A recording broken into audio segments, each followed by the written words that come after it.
Good morning, good afternoon, and good evening, everybody. And we've got another massive update when it comes to tuning for classes, covenants, and legendaries. In this one, I'm just going to be going over some of the highlights that Wowhead has pointed out and some of the covenant specific changes. And in future videos, I'm going to go more specifically into each specialization and what's happened to them, as that was some feedback I got. These videos get pretty long if we go through absolutely everything, so this one is more of a summary of the very big ones that are happening, and then there will be other videos that are a little bit longer, more tailored specifically to each spec. So in the highlights here, as you can see, every Covenant Soulbind traits were buffed, and we'll look at that down below in a moment. But specifically for Demon Hunter, what you're going to be looking for is the Chaos Theory legendary being buffed. And I feel like this is a legendary. I'm wondering if they are trying to buff this so that Essence Break builds end up being more viable, as now it's a Blade Dance has a 30% chance to grant you Chaotic Blades, increasing the damage of your Chaos Strike by 50%, and its chance to refund Fury by an additional 60%. And with Essence Break being a new talent, you apply to the target, increases the damage of Chaos Strike. These would have really big synergy. So I am curious if this is meaning that they want Essence Break to be more of an option in PvE and PvP by buffing this legendary in the way that they have. Sinful Brand got a massive nerf. Just flat out, its damage is reduced. It did get some conduit changes, so its cooldown is slightly lower at a lower rank of the conduit, but its damage got severely neutered, and in PvP at least, and potentially in PvE, Sinful Brand was doing a huge amount of damage. It was upwards of maybe 30 to 35% of my damage when I tested it in some arena battles. So it was definitely up there, and this bringing it down does open up the other covenants as a potential choice. But I think you may end up wanting to consider the covenants based on the actual soul binds themselves when we look at them in a moment. Hunter's got a really disappointing legendary change. This is to Serpent Stalker's Trickery. Aim Shot now also fires a Serpent Sting at the target, and this used to fire an Arcane Shot / Chimera Shot when you spec'd into Chimera. That was really big damage, super fun legendary, very powerful. Now, Serpent Sting, it's not nearly as amazing, obviously, as firing a Chimera Shot, especially when you were coming from Camouflage and PvP with double tap and getting two of these off. You would get a huge combo of burst. So I think this is in an attempt to try and preserve its overall damage, because Serpent Sting will provide some damage over time, but bring down its burst damage. Potentially a Mythic Plus also is doing too much damage on trash maybe with this, potentially with trick shots. So, but it got changed, and I don't think it is as fun as it previously was. Flayed Shot got nerfed quite heavily, and if you're in PvP, you're probably already thinking that Kyrian's going to be pretty mandatory, because you get Resonating Arrow that just lets you shoot through pillars in PvP.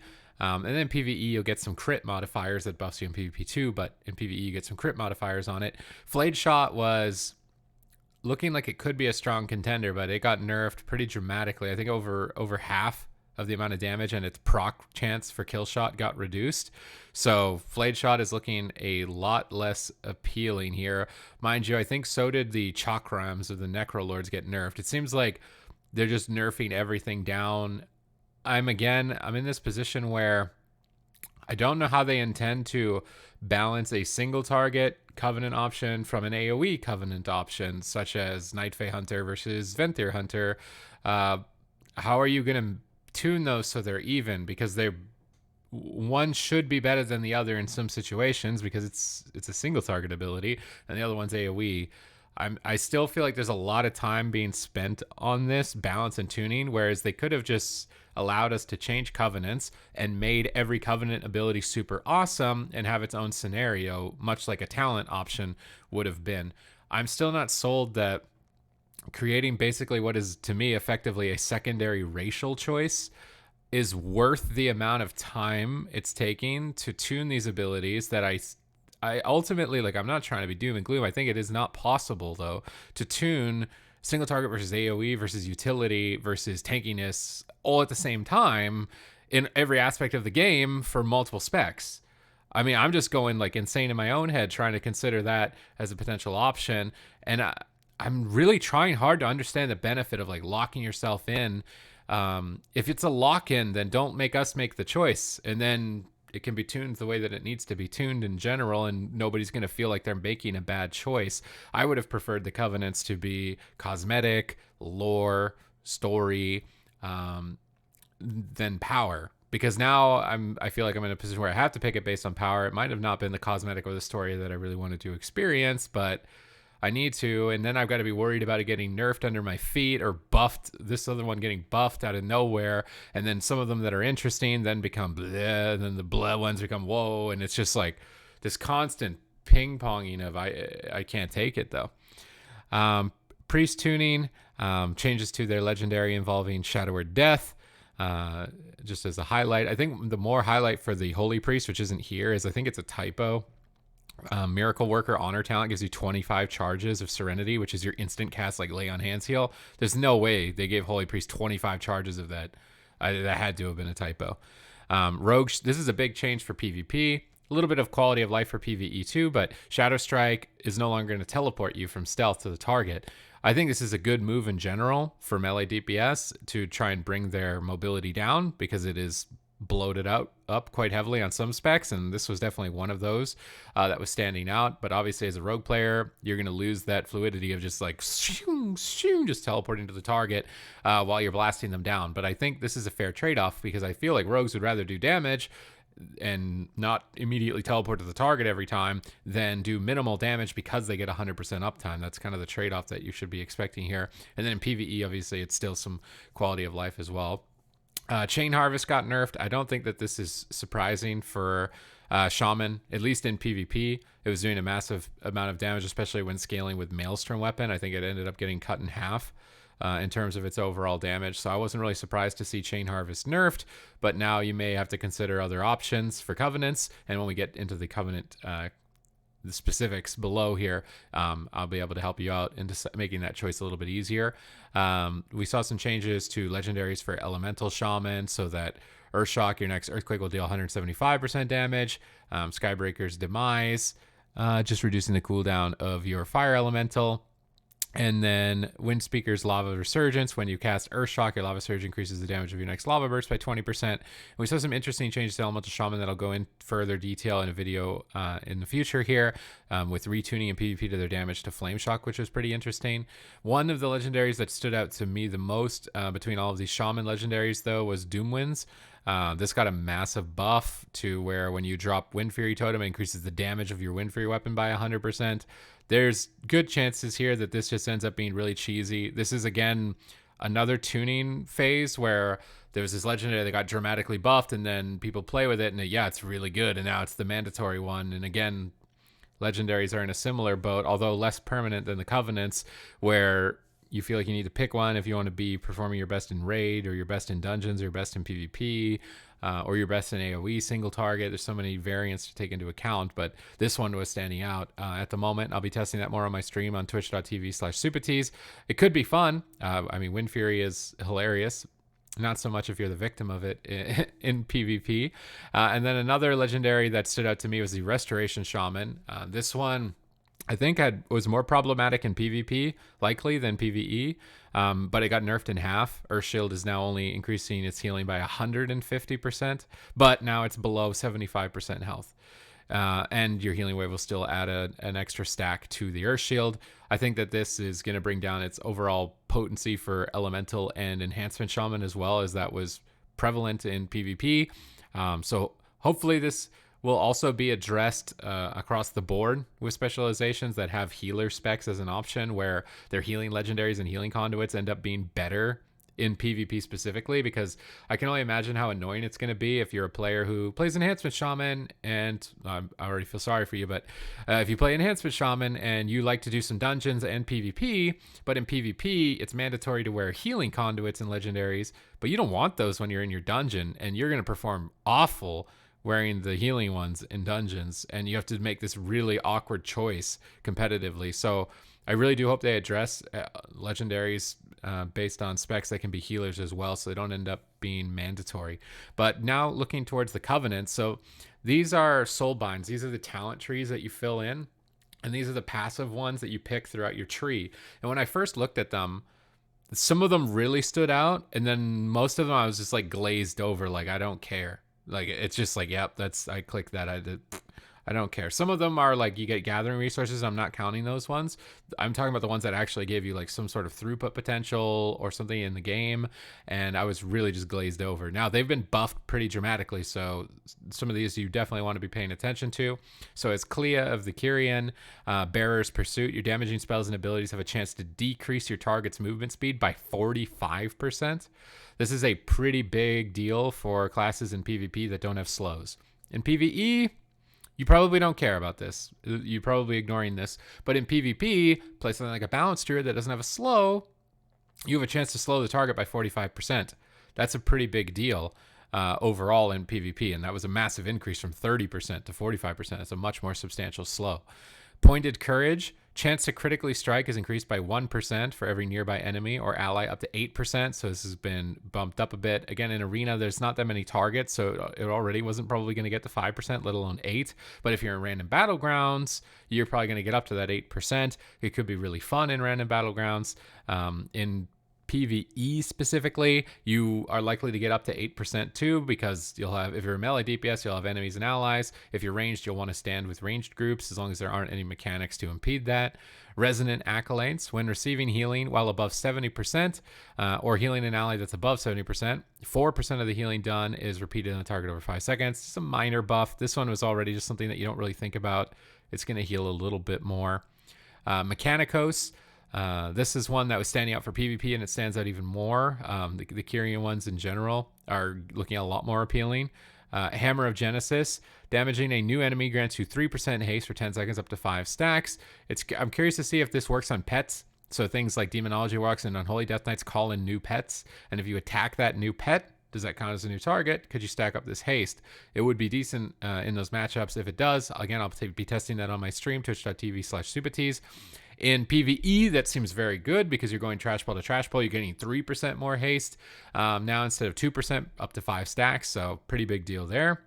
Soul Steel Clamps. This is more PvP specific. After 5 seconds of standing still, incoming stun and incapacitate duration, so polymorphs are reduced by 30%, up from 20, and it lasts for 5 seconds once you start moving. So I feel like some of these, they were hesitant on making them very high because, I mean, it could be game breaking, right? You stand still and let's say you're immune to stuns. Like, that's maybe a bit too crazy. So, but they're tweaking these, and 30% is pretty substantial.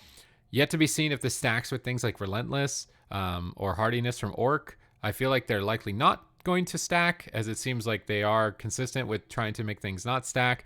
But while doing so, they've made a lot of PvP legendaries. It's escaping my name right now. The PvP legendary that reduces incoming crowd control, it initially came out at 25% crowd control reduction. It got reduced down to 10%. Now it's like you pretty much ignore it. And most of the legendaries coming from PvP aren't good at all in PvP and are totally not good in the game at all. They're just really bad. I don't even see any place for them for a majority of them. And I'm not being hyperbolic on that. Like, I think there was a recent buff to the Hunter one, so you get focus regen when you land a freezing trap, which does appeal more to PvP, and that's about it. The Sefus, I think is what it's called, for crowd control reduction, is now you ignore it. It's only 10%. And then the other spec-specific legendaries for PvP or class-specific ones, they're just not at all interesting or strong or good in basically all the cases. I'm really disappointed personally with the PvP legendaries, but that's like a little bit of an aside. Let's look at these. Sparkling Drift Globe Core. This is an insane passive for PvP. Could also be for Mythic Plus too. When you're reduced below 35% health, you stun nearby enemies for 3 seconds. This effect may only occur every 45 instead of 60 seconds. In PvP, if an enemy team is running you down, you burst you below 35%, you just stun them. It's on its own diminishing return. And so getting that every 45 seconds is really powerful. I mean, this is likely going to save you anytime you dip below and you have this available. So there's a massive buff in PvP. And then in PvE, if you're a tank and you're a tank that doesn't have a lot of AoE stuns or any stuns period, you can dip below and AoE stun a trash pack. And it's going to be on its own diminishing return. That's really strong. So this is a nice buff to Mechanicos, and these passive covenants are looking much better in terms of like, hey, I'm paying attention to that. I'm not just, I click that and move on. Now let's move into the Venthyr covenant. Built for war while you are above, and take note that these are available to all classes. So these are in the talent trees. Any class can get these. So that's why I'm going over this in the highlight video, because it's relevant to everyone. Built for war while you are above 80% health, you gain 1% of your primary stat every 3 seconds, stacking up to 4 times instead of 3. But if you fall below 50%, the effect is lost. In PvE, you probably get a lot of primary off of this, but in PvP, you run a pretty big risk. If you're playing, it depends on what compositions you're playing. If you're playing double caster, range DPS, and you know you're not the target, you could be running this and get a little bit of extra stats out of it. In PvE, again, you just get some flat stats. Hold your ground. Standing still for at least 4 seconds grants you 10% increased stamina and 4% increased healing done, and it persists for 6 seconds afterwards. Again, some of these I was like, oh, 10% stamina, 4% healing is pretty good, but only 4 seconds after you start moving. It's really hard to stand still. This could be an all right option for something like a Discipline Priest, as Venthyr is looking already very appealing. For now, it seems like they're going to be gutting a lot of them, so maybe it won't be. So maybe I should hold my tongue a little bit with that one, but this is being a Venthyr one, and Disc Priest stand still a lot, being a primary Venthyr PvP healer. This could be a big benefit. In Mythic Plus, maybe as a tank, you get some extra self-sufficiency and 10% stamina, although you do generally move a lot depending on the affixes, so it may depend on affix weeks or boss mechanics if it allows you to stand still and take advantage of this. Superior tactics, successfully interrupting an enemy or dispelling an ally increases your critical strike chance by 10%, up from 8%. This may only occur every 30 seconds. It's important to note that critical strike is a lot more valuable now in PvP, as it was nerfed quite heavily on players, and that nerf got relieved. So crit actually does stand out to me a bit more, and 10% is very substantial for every time you interrupt a target. So if you're a low wind shear elemental shaman, 10%, that seems very good. Although your chain harvest was just nerfed, which is a little bit sad. Nadja. So some interesting things with Nadja. I think Thrill Seeker, which was the end tier, got moved to the top. And I actually kind of like this, taking the things that may have had a ton of impact in terms of your damage overall and moving them to the top, and then having less impactful ones on the bottom, so that if you want to play an alt or you want to respec or something like this, you don't have to wait weeks and weeks and weeks to get the thing that is 30% of the talent tree. You're just going to be missing out on maybe 5 or 10%. I think it's a better approach in terms of retaining the RPG element of the game while also making it possible to have alts or to catch up or to switch. So I'm a fan of what they've done with this, where they move something that's powerful from the bottom up to the top. And then also buffs to exacting preparation. The benefits of well-fed flask and weapon enchants are increased by 20%, up from 15%. Curious to see how this works with weapon effects. There are a lot of enchants that like summon shadow waves in front of you that hit decently hard, so this could be actually a lot of fun to buff those. And then PvE, obviously you're getting like the triple threat there between your food, your flask, and your weapon. Theotar was one that was a little bit weird for me, I believe. So when we go through this, at least in PvP, refined palette. The effects of combat potions last 100 to 200% longer. Been interested why there's variance on that, and it's like so much variance on it. But in PvE, that's pretty cool. You get like just doubled up potion duration. PvP, you can't use them, so you don't care. Soothing Shade. This is the one that's a bit awkward to me. Your spells and abilities have a chance to call Tubbins and Gubbins to your side for 12 seconds, parasol in hand. Standing in the shaded area grants you 656 mastery. So if you're a spec that does heavily benefit from mastery, this could be a substantial amount, 656. The downside is staying inside of the parasol. Whether or not enemy targets force you away from it in PvP, or there's mechanics in PvE that chase you out of it. Pretty big downsides again. Anytime there's this chance to spawn a circle, you don't control it, right? It's not Rune of Power. You're not deciding when you want to place it down. It's random. So at any time, a mechanic could come in and disrupt what you were trying to do, which is what really lowers the value of this. So maybe 656 is enough, but it still has a big downside. Token of Appreciation, you grant a shield that absorbs now up 1.5 times versatility damage to allies who aid you with healing or beneficial magic effects. Just a little bit of passive healing across the board, very similar to the Kyrian one. Not a big change in my mind. Night Fae Covenant changes. Hunt Captain Corain. Face your foes. When in front of your target, your spells and abilities decrease the damage they inflict on you by 3% for 2 seconds. Curious to see if in PvP if this resets at all. So like, do I just attack a player once and that's it? I'm only gonna get 3% damage reduction for 2 seconds. Does it have a cooldown? Does it reset? A little bit uncertain with it. As a tank, you get a little bit of immediate mitigation, but it's very minor. First strike, damaging an enemy before they damage you increases your chance to critical strike by 25%, but only for 5 seconds. That's a pretty big downside. I mean, in PvP, you don't often get to just win in the first attack unless you're playing a lower rating or random battlegrounds. Like, that could be an insane random battleground. If you're a rogue or something, you just get 25% crit straight off the bat when you're attacking a target, or a hunter. It could be fun in that environment. But competitive arenas where you don't really get to reset your attacks, I'm not really seeing this one get competitive play, but I see it being fun and casual play for PvP. And in Mythic Plus, getting 25% crit at the start of every pull seems good as well. Hold the line. After standing still for 5 seconds, you take 15% less physical damage. Very similar as to what we saw with the Kyrian stun reductions. Damage reduction is also being buffed on these effects, so they're trying to tune them up and make them a little bit more appealing. Note that it's only physical damage. So in Mythic Plus, where monsters are auto-attacking you, unless they're casters, that is a pretty big benefit. But in PvP, there's maybe like 3 specs in the game that actually do even close to 80%, maybe 100% of their damage is physical. So, and most of the specs aren't very good, like Fury Warrior in PvP. Even if it's 15%, I don't see it being that great in PvP. But as a tank, maybe it could be pretty good. Dreamweaver got buffs. Field of Blossoms, activating your Night Fae class ability, puts flowers at your feet, and you get 15% haste instead of 10%.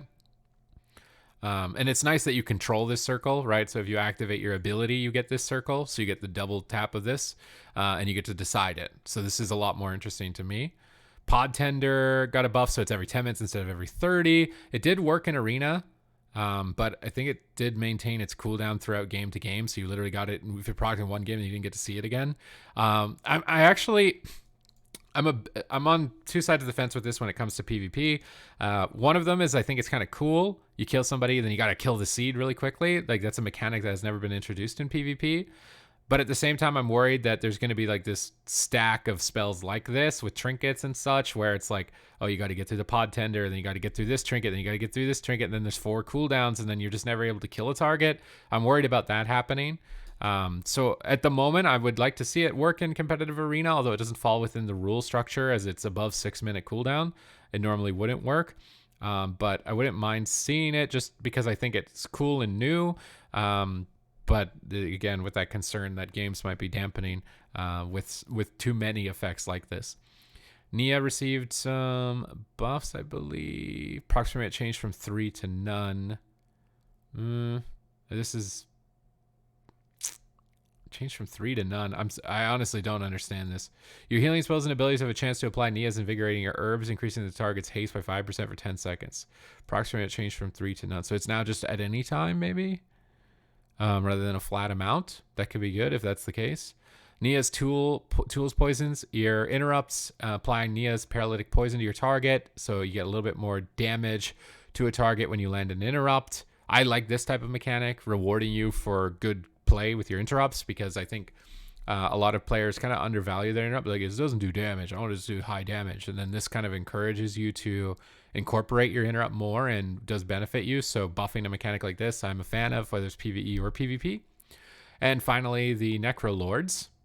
Gnashing Chompers for M&E's talent tree is now 3% for 10 seconds, up from 1% for 20 after defeating an enemy for up to 15% haste. Again, only really going to be good in Mythic Plus, World PvP, World content, but competitive PvP modes, you're not going to get much benefit out of this, unless it works on pets. But even then, not much benefit. Grizzled Toes, movement speed increased by 3% for every nearby enemy, up to 15%. Again, in battleground situations, 15% movement speed. Movement speed isn't that valuable in my mind in PvE, to the point where you would want to pick M&E over something else because of like this one soulbind. So